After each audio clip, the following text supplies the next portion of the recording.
ciertamente entramos un poco a analizar básicamente el concepto de economía, globalización y desarrollo económico. Vamos a ir entrando un poco a poder primeramente entender correctamente cuál es la definición o qué entendemos por desarrollo económico. Volvemos un poquito a repasar, ¿verdad? El desarrollo económico es el reflejo de una economía que ha experimentado un crecimiento económico equilibrado, es decir, con estabilidad en los procesos económicos. Son dos condiciones. Si solo creció y no hay estabilidad, no podemos hablar de desarrollo. Si hay estabilidad pero no creció, tampoco. O sea, son dos los fenómenos.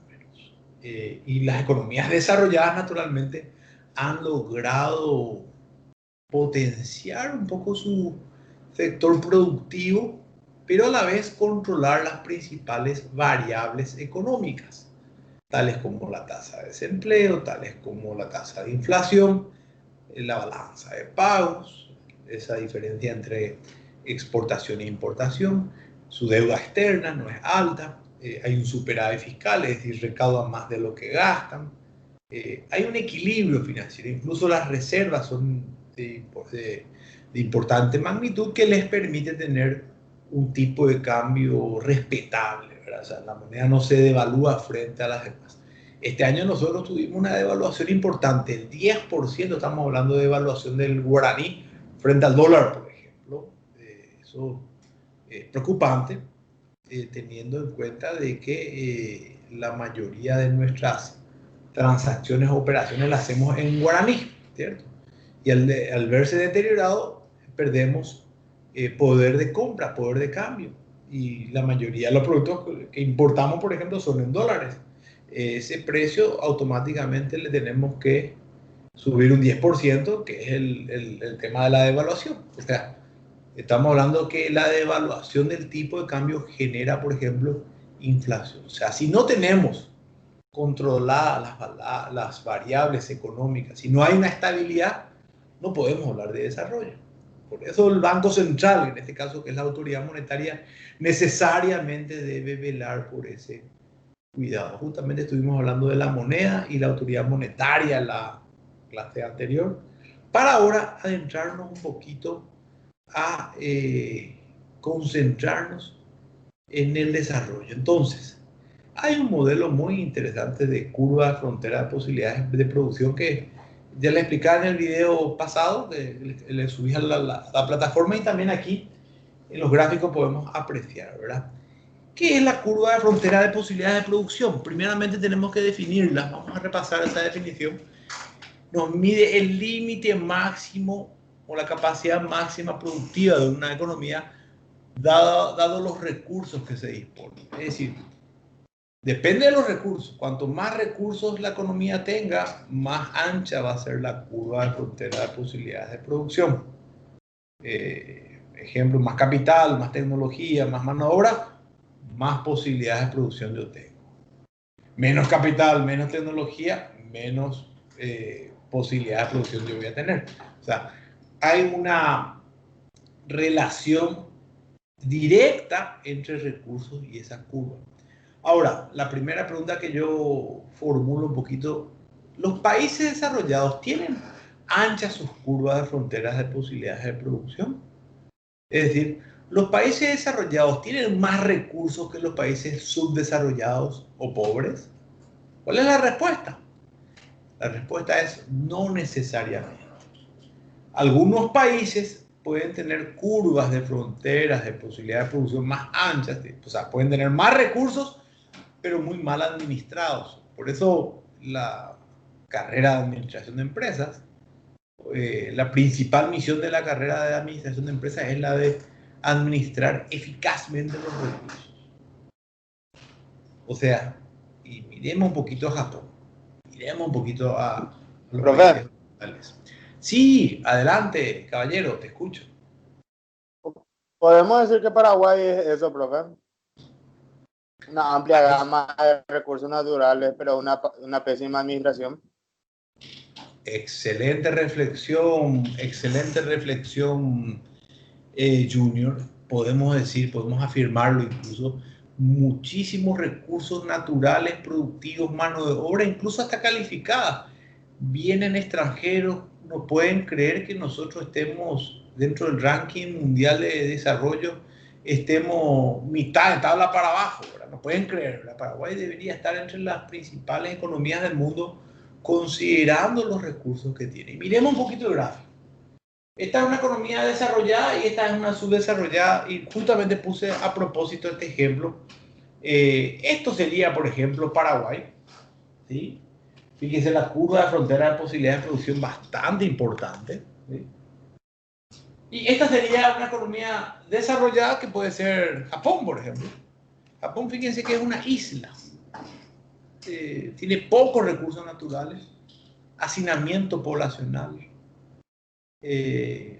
muchas complicaciones, zona de terremotos, tsunamis. Sin embargo, producen tecnología, principal característica de los países desarrollados, y tienen una cultura hacia la inversión, hacia la innovación, que voy a tocar enseguida. Sin embargo, economías latinoamericanas, y sobre todo, miremos nuestro país, quizás tenemos más recursos que esos países desarrollados, pero no hay una correcta administración. ¿Qué está ocurriendo? Vamos a hacer una comparación. Este es el eje de la abscisa, que le llamamos consumo, ¿sí? Y este es el eje de la ordenada, que le llamamos inversión. La primera gran diferencia, habíamos mencionado, es la producción tecnológica. O sea, países que producen tecnología tienden a ser desarrollados. Otra de las diferencias es países que promueven su sector secundario, industria, fábricas, tienden a ser desarrollados. Otra diferencia, países que apuestan a la educación tienden a ser desarrollados. Otra diferencia, países que producen cerca de su curva de frontera de posibilidad de producción, casi, o sea, aprovechan al máximo su curva, o sea, sus posibilidades de producción, también tienden a ser desarrollados. Pero la diferencia otra vez más importante de todo esto es el destino de los recursos. Y ahí justamente, muy buena la pregunta de Junior. Fíjense, la economía desarrollada, a esto le llamamos inversión, ¿cierto? Invierte en este nivel y consume solo en este nivel. O sea, la inversión está aquí y el consumo está aquí. Hay un elevado nivel de inversión en economías desarrolladas. No solamente el Estado. Miremos las empresas y miremos a las unidades familiares. En Europa, miremos a Bélgica, miremos a Alemania. Las familias están acostumbradas a ahorrar e invertir. No es que malgastan su dinero los fines de semana, no. No viven de farra, no viven de... No, moderado. No es que se van a los shopping a comprar de todo, no. Compran, pero moderadamente. Tratan de equilibrar sus gastos en relación a sus ingresos. Y tratan incluso de hacerse de nuevos ingresos. O sea, en la inversión pues están los nuevos ingresos. O sea, si uno, por ejemplo, invierte en inmuebles, la expectativa es cobrar después alquileres. Si uno invierte en CDA, la expectativa es cobrar intereses. Si uno invierte en acciones, las expectativas son cobrar utilidades. Si uno invierte en ganadería, en soja, y etcétera, ¿verdad? O sea, la cuestión aquí es esa mentalidad de inversión. Nosotros, ¿cuál es nuestra mentalidad? Fíjense, invertimos, cierto, pero un chiquitito. Y fíjense cómo es nuestro nivel de consumo. Elevado nivel de consumismo, incluso, podemos decir. Muchos jóvenes, amigos, dejaron ciertamente sus estudios por falta quizás de recursos económicos, pero siguen gastando casi lo mismo en vicio, ¿verdad? Podríamos decir medio pavada, ¿verdad? De repente en cerveza, de repente un fin de semana, asado. Pero para libros, para estudios, no hay. El criterio. ¿Cuál es el criterio de gasto? ¿Cuáles son nuestras prioridades? Y allí es donde nos sacan gran ventaja los países desarrollados. Estados Unidos mismo. De repente no se van a... no van de fiesta, no van a comprar McDonald's o no van de shopping, no. Tratan primeramente de priorizar sus estudios, terminar todos sus pendientes, trabajar duro, hard working, para luego empezar a disfrutar, ¿cierto? Es allí donde hay un criterio equivocado quizá, ¿verdad? Y hasta incluso en la administración del tiempo se denota. La sociedad en general no invierte en comprar libros, evita luego de ser posible estudiar, asistir a clases, ir a un concierto, evita, ¿verdad? Se pasa el tiempo jugando a veces videojuegos, a veces fútbol, a veces exagerado, digo, no digo que esté mal, pero a veces exagerado la pérdida de tiempo en vez de ser un poquito más productivos. Incluso notamos tristemente que personas de mediana edad no invierten tampoco en salud emocional, salud física. No hay tiempo para hacer deportes, no hay hábitos saludables. Y de repente tuvo este problema pandémico o una enfermedad que no sea necesariamente COVID, tiene presión alta, diabetes y todo por no cuidarse. Entonces, ¿a qué quiero llegar finalmente con esto? A cuidar los hábitos, mejorar las cuestiones de hábitos. Ya les compartía yo un artículo anteriormente al respecto. Este es un ejemplo claro de curva de frontera de posibilidad de producción inferior a la de una economía subdesarrollada, pero esta economía finalmente experimenta después, con el tiempo, expansiones mucho más altas de sus curvas de frontera de posibilidad de producción, porque invierte, porque empieza a invertir y al final va a tener más recursos, sobre todo tecnológicos. Muy interesante como para poder comprender esa diferenciación, ¿verdad? Hacer un poco esa comparativa. Y ahora quiero rápidamente mostrarles y voy a compartir un ratito pantalla. Ahí estamos compartiendo para poder mostrarles esta parte. Ya les compartía el archivo en sí y la videoclase también de lo que es la economía de mercado entonces y ese consumismo. Nosotros ya concluíamos ciertamente con un concepto acabado acerca del exceso del consumo y el problema que se enfrenta dentro de los mercados a nivel mundial. La economía de mercado puede ser interesante, pero a la vez peligrosa.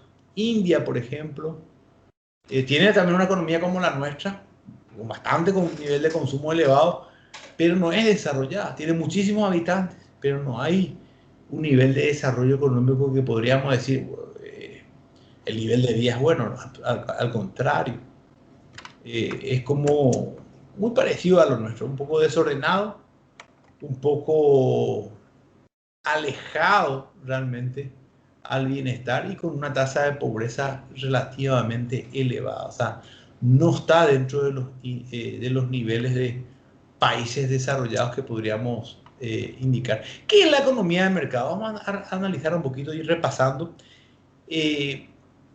Hoy día la economía de mercado se asocia a capitalismo, es decir, es la economía predominante. O sea, procuramos explotar al máximo los recursos productivos. Allí está un poco el famoso péndulo. ¿Hasta qué punto podemos aprovechar esos recursos? O sea, de repente uno dice, y sí, los recursos están para ser explotados, pero tampoco implica eso una deforestación, tampoco masiva al menos. Tampoco se explica la contaminación de lagos, ríos, que hay empresas que lo hacen, no tienen dónde desaguar y lo hacen. Tenemos que cuidar el medio ambiente. Las industrias en China, muchas contaminan el aire. Y hace tiempo ya andaban con tapabocas allá, ¿verdad? Por el tema del smog. En definitiva, hay un justo equilibrio entre productividad y calidad de vida, ¿verdad? La idea fundamental dentro de lo que es la economía de mercado, hablando mal y pronto, es la del libre juego entre la oferta y la demanda y que se alcancen precios justos que permitan satisfacer un mayor número de necesidades. Es decir, cuanto más competidores hay, cuanto más empresas, cuanto más oferentes hay, los precios se vuelven más competitivos, más baratos. Y que en definitiva también les permite a la sociedad poder elegir, poder escoger. Cierto, la calidad a veces está asociada a calidad. Y hay empresas que venden muy barato, pero no es de calidad el servicio. Cierto, a veces que uno trabaja para enriquecer a otro. Y cierto, este es un concepto de capitalismo extremo, ¿verdad? En China se observa mucho de esta situación, lastimosamente, duele decirlo, pero hay hasta niños que a veces en fábricas son explotados, ¿verdad? Y venden muy barato y hacen esos productos, esas mercaderías entran de contrabando acá. Es imposible competir. Y esas son las quejas que de repente tienen nuestros industriales, ¿verdad? Esos son los excesos ya del capitalismo que no debemos imitar, ¿verdad? ¿Cómo funciona el mercado y cómo funciona la oferta y la demanda? En el mercado se compran y venden mercancías. En este espacio coinciden tanto los vendedores, que son los de la oferta, con los compradores, que son los de la demanda, ¿verdad? Ya explicábamos eso, cómo confluye allí el equilibrio, fundamentalmente cuando la cantidad de compradores se ajusta a la cantidad de vendedores. Si hay muchísimos compradores y pocos vendedores, generalmente el precio es alto. Y por el contrario, si hay pocos compradores y hay muchísimos vendedores, se bajan los precios. Hasta eso ocurre con el tipo de cambio. Hasta eso ocurre con el tipo de cambio. En ese sentido, el precio de los productos depende fundamentalmente de los oferentes, o sea, la cantidad de productos que están disponibles y cuántos compradores hay. Y allí es donde encontramos ese equilibrio. Uno, si de repente le parece caro algo que le están queriendo ofrecer, algo que le están queriendo vender, directamente deja de comprar y va y busca otra opción. Ahora, si no hay otra opción, entonces tiene que comprar sí o sí, ya eso es caro. Generalmente la industria farmacéutica tiene ese problema, que tenemos que comprar sí o sí un remedio y solamente este laboratorio fabrica y a veces el laboratorio cobra demasiado caro, pero no hay de vuelta, porque ahí dependemos, hay una sobrevivencia implícita dentro de ese contexto, ¿verdad? Si la oferta es escasa y muchos compradores desean el producto, el precio sube. Y si hay mucha oferta y pocos compradores, el precio baja, que es lo que explicaba recién. Fundamentalmente, eso es, o a eso apunta el equilibrio de mercado, ¿verdad? La ley de la oferta y la ley de la demanda son leyes que fueron generadas. Ustedes tuvieron que haber desarrollado también esto un poquito dentro de microeconomía, la materia, buscando que ese punto de equilibrio entre el precio y la cantidad del producto negociado vendido, que fluctúa según las circunstancias. Ahí hablamos de la ley de la oferta y la demanda. Por ejemplo, si miramos Año Nuevo, los famosos precios navideños, hay situaciones en las que quizás no se da o no se ajusta un poco, porque en Navidad hay muchísimos compradores y muchísimos vendedores. Sin embargo, los precios suben por la especulación, ¿verdad?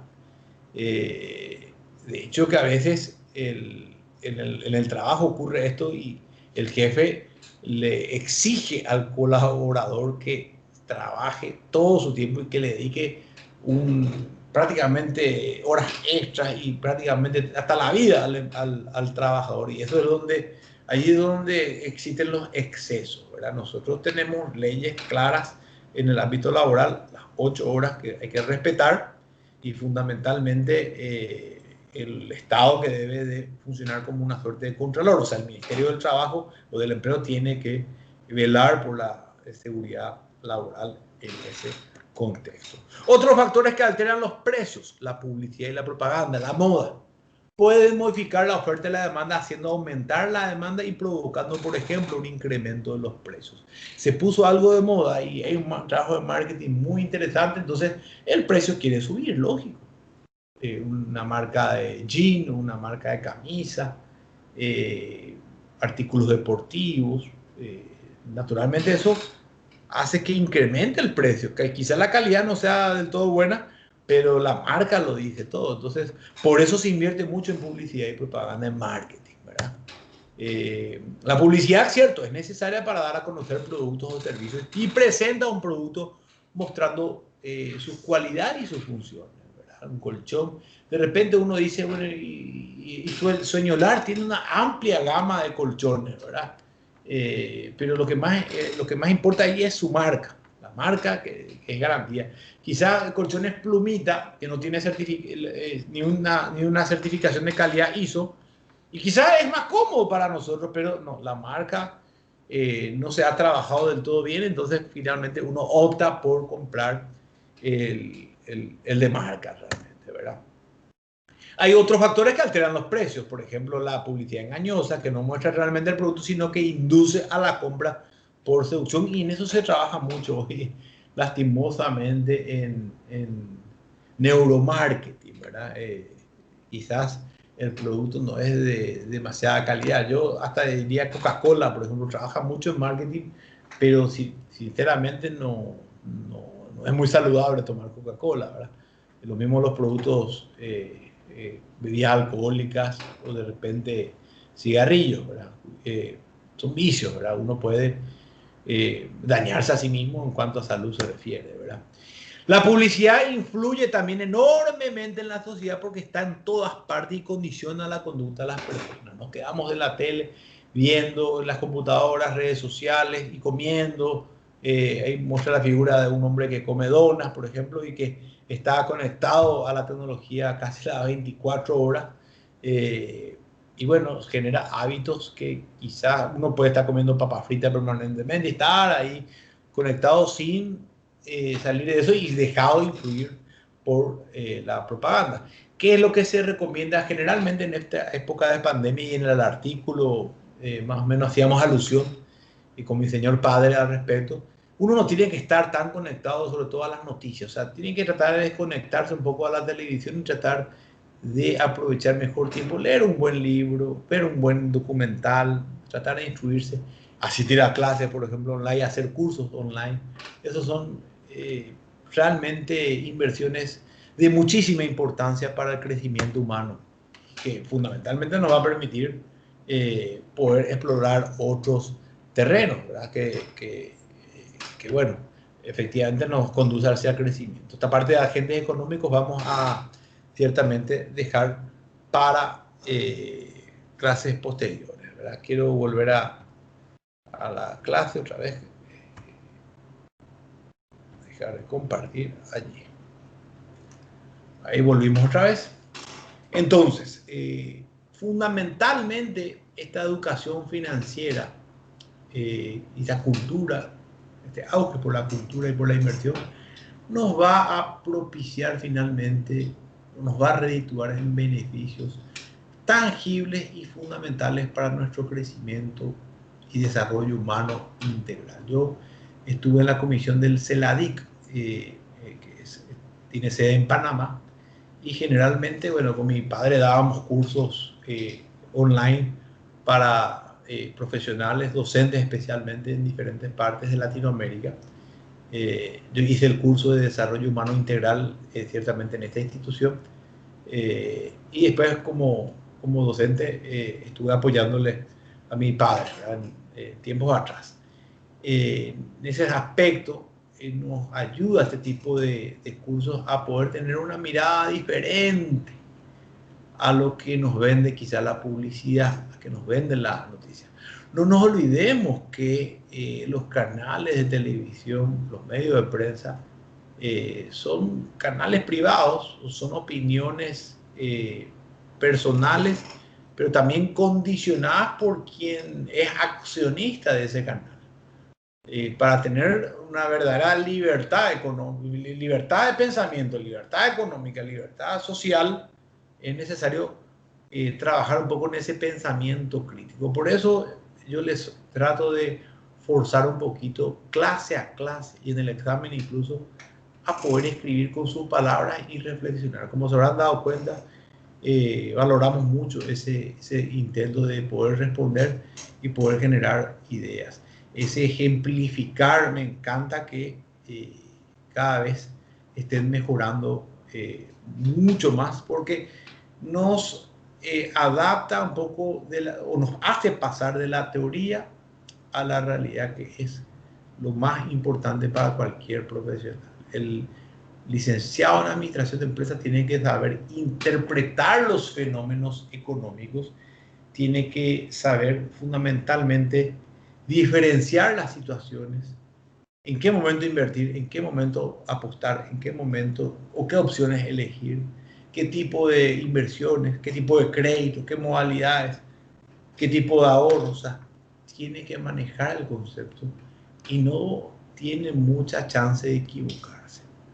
Si nos asignan el día de mañana administrar, gerenciar una sucursal de alguna actividad X o un departamento, somos jefes o supervisores y tenemos que tomar decisiones, y son muchas veces riesgosas esas decisiones, pero cuanto más conocimientos tengamos, vamos a tener posibilidad de equivocarnos menos y poder crecer con la empresa, hacerle crecer a la empresa y crecer nosotros con la compañía. Incluso tuve experiencias muy cercanas de tíos, de amigos, colegas profesionales que ya no crecían quizás en la empresa, entonces se independizaron y crearon su propia empresa que compitieron con sus ex empresas. Y está, es válido, es la economía de mercado como mencionábamos recién, ¿verdad? Bueno.